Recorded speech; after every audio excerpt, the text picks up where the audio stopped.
Welcome, everybody. Welcome, one and all, to The Late Show. I am your host, Stephen Colbert. Ladies and gentlemen. Well, holidays are upon us. It is December 2nd. The year is almost over. And 2025 it's been a rough one. And, I mean, obviously there's no one to blame for that other than Donald Trump. And a lot of people are.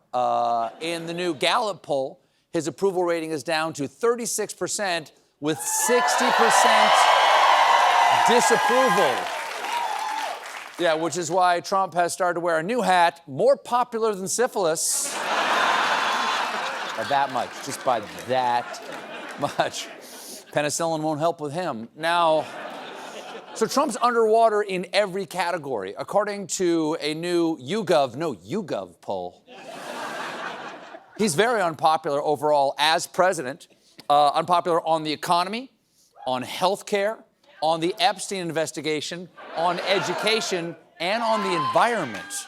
Donald Trump, I just found that Donald Trump is also the most hated Zootopia character, the lowest rated mid-size sedan, and the least popular Oreo flavor, double stuffed cankle. Now, the thing unpopular. Now, the thing hurting Trump the most is cost of living for the average American. He has been trying everything he can think of, which is not much. And to appease voters, he started reminding them that his big, beautiful bill takes effect on January 1st, but that's actually going to cause a problem because IRS agents will be required to watch OnlyFans videos to determine if they fit the bill's no tax on tips criteria. They're going to have to watch every OnlyFans video. They're going to need to bring in some part-time help. Billy, what are you doing in there? Don't come in, Mom. I'm running an audit. Now, today, Trump held one of his weird televised cabinet meetings. And somewhere in that 3 hours, he addressed the affordability crisis head on.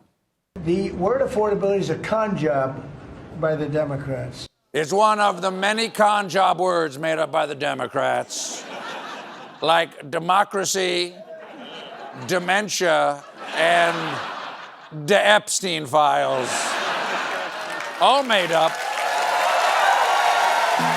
Am I leaning? I feel like I'm listing a little bit to starboard here.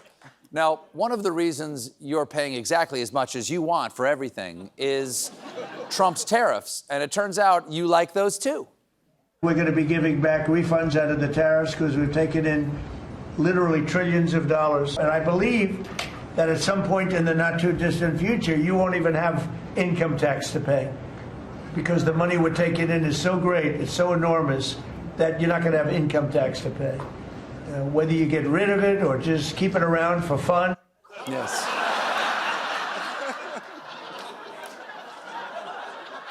I don't know why people suspect that he's never paid taxes. He knows, like we all do, the taxes are fun. That's why the longest line at Disneyland is to get on Accountants of the Caribbean.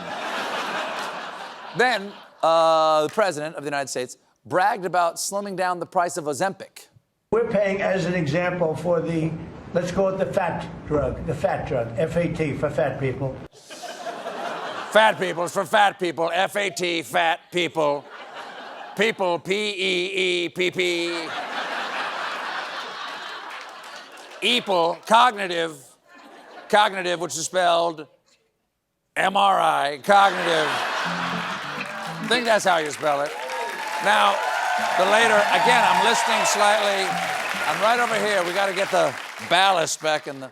Later in the meeting, we heard from Marco Rubio. Now, if you watch this footage very closely, eagle-eyed viewers might notice that Trump is dozing off.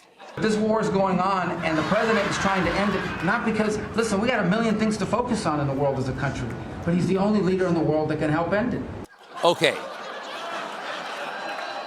Let's be fair. Maybe he's so old that he fell asleep in an afternoon meeting, or maybe he just closed his eyes to better concentrate on filling his adult diaper.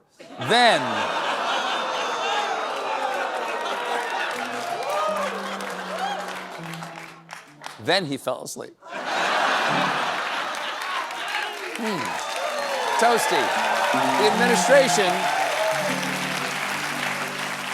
The administration is also scrambling to defend the actions of Defense Secretary Pete Hegseth, seen here finding out they don't serve booze at the American Girl Doll Cafe.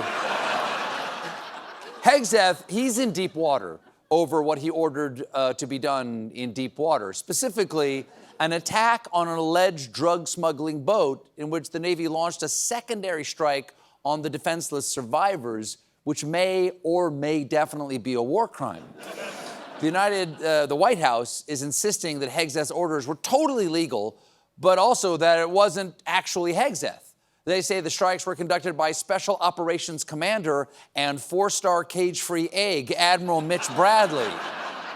Hegseth has made it clear that he's 100% behind Admiral Bradley, who was the one who actually did the bad thing, which was actually a good thing that Hegseth didn't even do.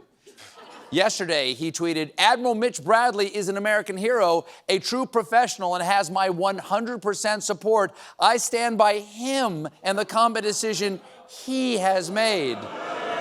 Adding, "I hope that his flight to The Hague is on time and his chair at the tribunal is comfy." At today's cabinet meeting, Hegseth explained what happened the day of the strike, and he took full responsibility for finding out what somebody else who is not him did.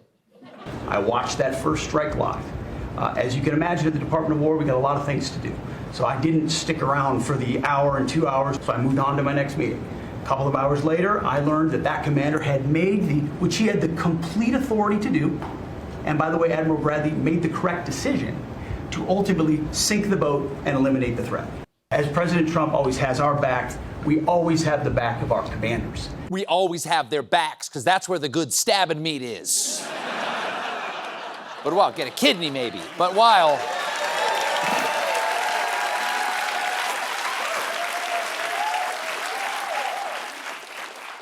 Hegseth did not make the decision for the perfectly fine possible murder, he did double down on his war-fighting warrior ethos of war-warring war.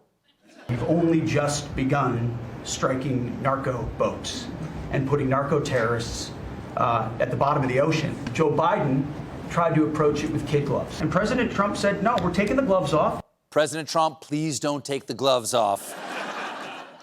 Because the stuff under there is a human rights violation. One person who's not buying the story is Arizona Senator and cage-free astronaut egg. Let's run for president. Mark Kelly, a couple weeks ago, Kelly and some other Democratic veterans in Congress put out a video where they reminded service members that they can refuse illegal orders. And we were all like, ha ha, why are they even saying that? That's not something you have to say. Well, it turns out you have to say that. And Senator Kelly held a press conference to drive home just how dangerous and unqualified Pete Hegseth is. He runs around on a stage talking about lethality and warrior ethos and killing people. He runs around on a stage like he's a 12-year-old playing Army. I don't know about that. Those 12-year-olds are probably sober. Most of them. Now, thank you, Mark. Trump's unpopularity comes at a tough time for the rest of the GOP because it's election night in America. Roll it.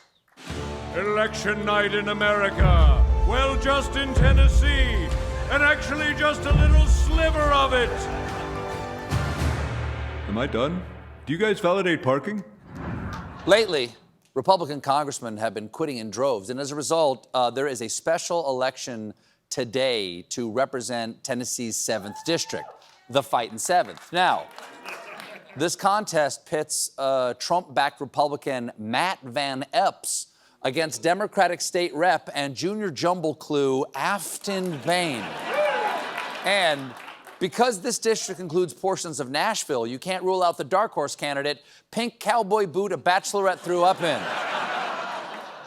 Back in 2024, Trump won the 7th by 22 points, but going into election night, the most recent poll shows a statistical dead heat.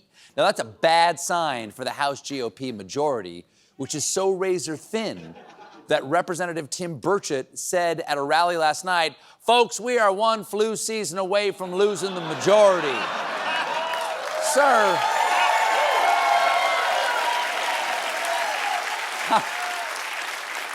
Congressman, our health secretary is RFK Jr. We are one flu season away from losing the species.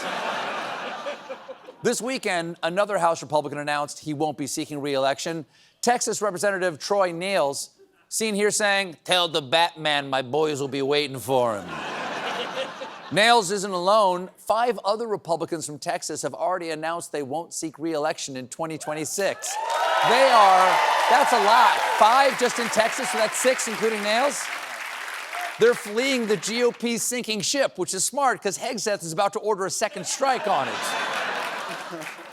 Nehls he's a Trump true believer who voted to overturn the 2020 election and is a member of the anti-woke caucus, though we all know who is the leader of the anti-woke caucus. We got a great show for you tonight. Our guest is Rachel Maddow.